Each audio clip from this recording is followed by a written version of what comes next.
Hello everyone, welcome back. இன்றைக்கி நாம் தமிழில் எண்ணிக்கை சம்மந்தப்பட்ட சில கொஸ்டின்ஸை நம்ம இங்கிலீஷில் எப்படி ஃப்ரேம் பண்ணி பேசல அப்படின்னு பார்க்க போகிறோங்க.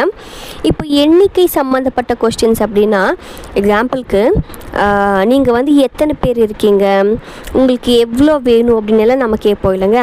ஸோ இந்த தமிழ் கொஸ்டின்ஸ் எல்லாத்தையுமே நம்ம இங்கிலீஷில் கவுண்டிங் பேஸ்ட் கொஸ்டின்ஸ் அப்படின்னு நம்ம சொல்வோம். ஸோ இன்றைக்கி நம்ம இந்த கவுண்டிங் பேஸ்ட் கொஸ்டின்ஸ் தான் நம்ம பார்க்க போகிறோங்க. ஃபர்ஸ்ட் கொஸ்டின் பாருங்கள்.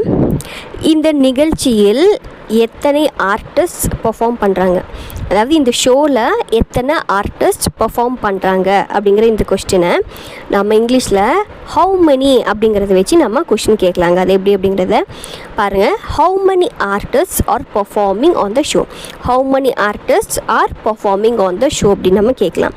இந்த சென்டென்ஸில் நம்ம ஏன் ஹவு மெனி யூஸ் பண்ணியிருக்கோம் அப்படின்னா, நம்ம தமிழில் எத்தனை அப்படின்னு நம்ம கேட்போம் இல்லைங்க, அந்த எத்தனைக்கு தான் ஹவு மெனி நம்ம யூஸ் பண்ணுவாங்க.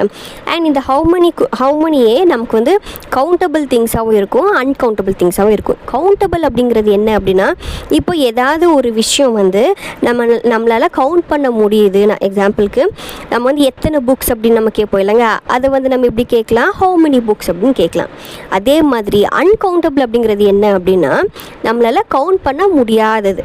ஓகே, அதாவது கவுண்ட் பண்ண முடியாத திங்ஸோ இல்லை குவான்டிட்டியோ இருந்தால் நம்ம அன்கவுண்டபிள் நவுன் அப்படின்னு சொல்லுவோம்.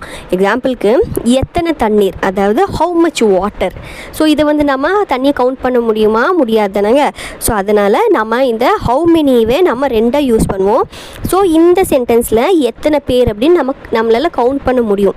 ஸோ அதனால தான் இங்கே how many artist R performing on the show அப்படின்னு நம்ம சொல்லியிருக்கோம். கிளியர்? இப்போ செகண்ட் சென்டென்ஸை பாருங்கள். நீங்கள் எத்தனை இசைக்கருவிகளை வாசிக்க முடியும், நீங்கள் எத்தனை இன்ஸ்ட்ருமெண்ட்டை ப்ளே பண்ண முடியும் அப்படிங்கிறது எப்படி கேட்கலாம். அதே ஹவு மெனியை வச்சு how many instruments can you play, how many instruments can you play அப்படின்னு நம்ம கேட்கலாங்க. இப்போ நெக்ஸ்ட்டுன்னு பாருங்கள்.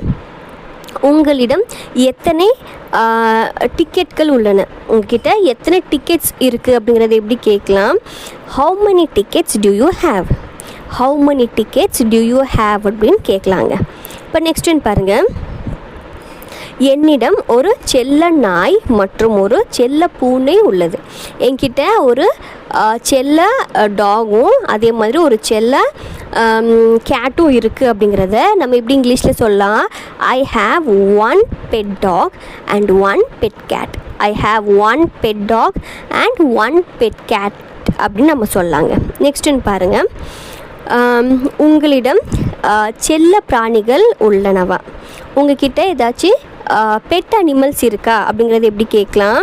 To you have any pets, do you have any pets அப்படின்னு நம்ம கேட்கலாங்க. ஓகே, இப்போ சிக்ஸ்த் ஒன் பாருங்கள். ஃப்ரூட் சாலட் செய்ய நமக்கு 2 ஆப்பிள் மற்றும் 2 வாழைப்பழம் போதும். அதாவது நமக்கு ஃப்ரூட் சாலட் செய்கிறதுக்கு நமக்கு 2 ஆப்பிள் அதே மாதிரி 2 பனானா போதும் அப்படிங்கிற இந்த சென்டென்ஸ் எப்படி நம்ம இங்கிலீஷில் சொல்லலாம் அப்படின்னா, all we need is 2 apples and 2 bananas to make a fruit salad. All we need is 2 apples and 2 bananas to make a fruit salad அப்படின்னு நம்ம சொல்லாங்க. இப்போ நெக்ஸ்ட்டுன்னு பாருங்கள். உங்கள் தேநீரில் எத்தனை ஸ்பூன் சர்க்கரை சேர்ப்பீர்கள், அதாவது நீங்கள் உங்களோட டீயில் நீங்கள் எத்தனை ஸ்பூன் சர்க்கரை சேர்ப்பீங்க அப்படிங்கிறது எப்படி கேட்கலாம் நம்ம. How many spoons of sugar do you take in your tea, how many spoons of sugar do you take in your tea அப்படின்னு நம்ம கேட்கலாம். நெக்ஸ்ட்டுன்னு பாருங்கள். நான் சந்தையில் இருந்து சில முட்டைகள் வாங்க போகிறேன். நான் மார்க்கெட்லேருந்து நான் சில எக்ஸை நான் வாங்க போகிறேன் அப்படிங்கிறது எப்படி சொல்லலாம் நம்ம இங்கிலீஷில். I am going to buy some eggs from the market, I am going to buy some eggs from the market அப்படின்னு நம்ம கேட்கணுங்க. ஓகே, நெக்ஸ்ட்டுன்னு பாருங்கள். சீமா 2 அறைகள் கொண்ட வீட்டில் வசிக்கிறாள். அதாவது சீமா 2 ரூம் இருக்கிற வீட்டில் அவங்க இருக்காங்க அப்படிங்கிறது எப்படி கேட்கலான்னு சொல்லலாம் நம்ம. சீமா ஸ்டேஸ் இன் அ 2-room apartment, சீமா ஸ்டேஸ் இன் அ 2-room apartment அப்படின்னு நம்ம சொல்லாங்க. அண்ட் லாஸ்ட் ஒன் பாருங்கள். ஜாக் வீட்டின் பால்கனியில் 2 பூனைகளை பார்த்தேன். ஜாக் வீட்டோட பால்கனியில் நான் வந்து 2 கேட்ஸ் பார்த்தேன் அப்படிங்கிறது எப்படி சொல்லலாம் நம்ம இங்கிலீஷில்? I saw 2 cats on Jack's balcony. I saw 2 cats on Jack's balcony அப்படின்னு நம்ம சொல்லாங்க. அண்ட் இன்றைக்கி நம்ம பார்த்தது வந்து சில எண்ணிக்கையை வச்சு நம்ம வந்து தமிழில் கேட்கக்கூடிய கொஸ்டின்ஸ் தான் நம்ம இங்கிலீஷில் எப்படி ஃப்ரேம் பண்ணி பேசணும் அப்படிங்கிற பார்த்தோங்க.